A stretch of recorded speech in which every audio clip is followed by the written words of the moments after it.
গ্রামগঞ্জের আনাচে কানাচে এবং বাড়ির আশেপাশে বেড়ে ওঠা এই কচু শাক কিন্তু মানবদেহের জন্য খুবই উপকারী, সেটা আমরা সবাই জানি।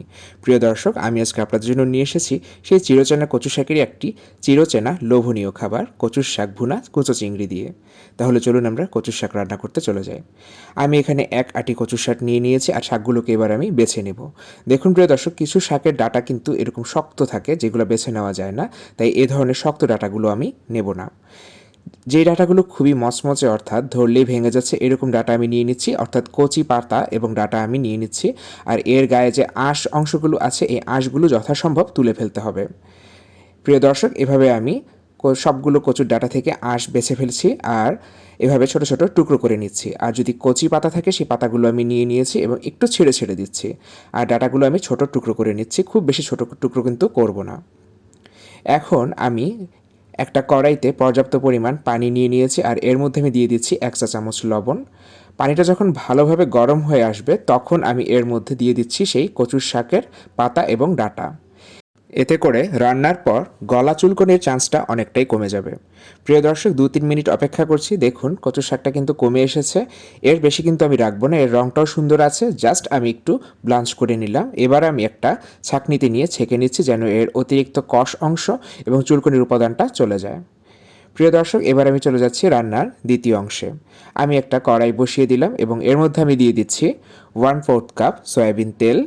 তেল গরম হলেতে দিচ্ছি আমি মরিচ ফোড়ন। আমি এখানে 3টা শুকনো মরিচ এবং 4টা কাঁচা মরিচ মাঝখান দিয়ে ফালি করে দিয়ে দিলাম। ঝালটা আপনাদের পছন্দ অনুযায়ী দিবেন।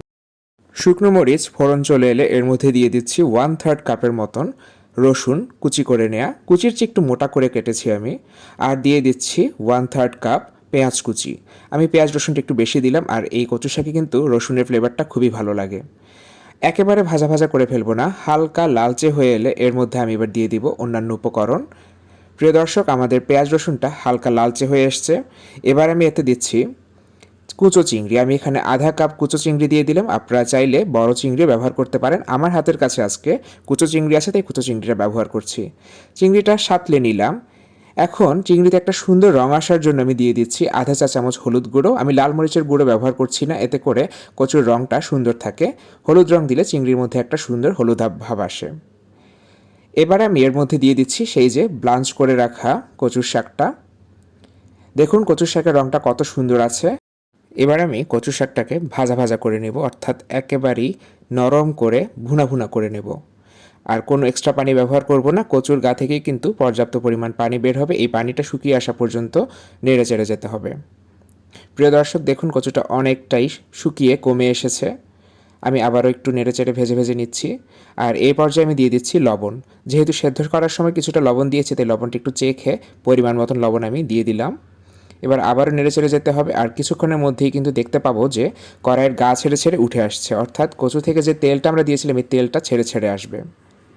দেখুন প্রিয় দর্শক, কচুর রঙটা কিন্তু ততটা খারাপ হয়নি, কিছুটা গাঢ় হয়ে এসছে এবং কড়াইয়ের গা ছেড়ে ছেড়ে উঠে আসছে। আমাদের কচুটা এবার হয়ে গিয়েছে। এবার আমি একটা সার্ভিং ডিশে নামিয়ে নিলাম। আর এই কচু কিন্তু সার্ভ করতে হবে গরম গরম ভাতের সাথে।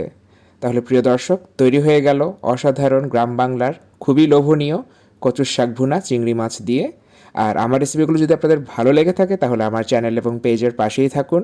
সবাইকে অসংখ্য ধন্যবাদ। ভালো থাকুন সবাই।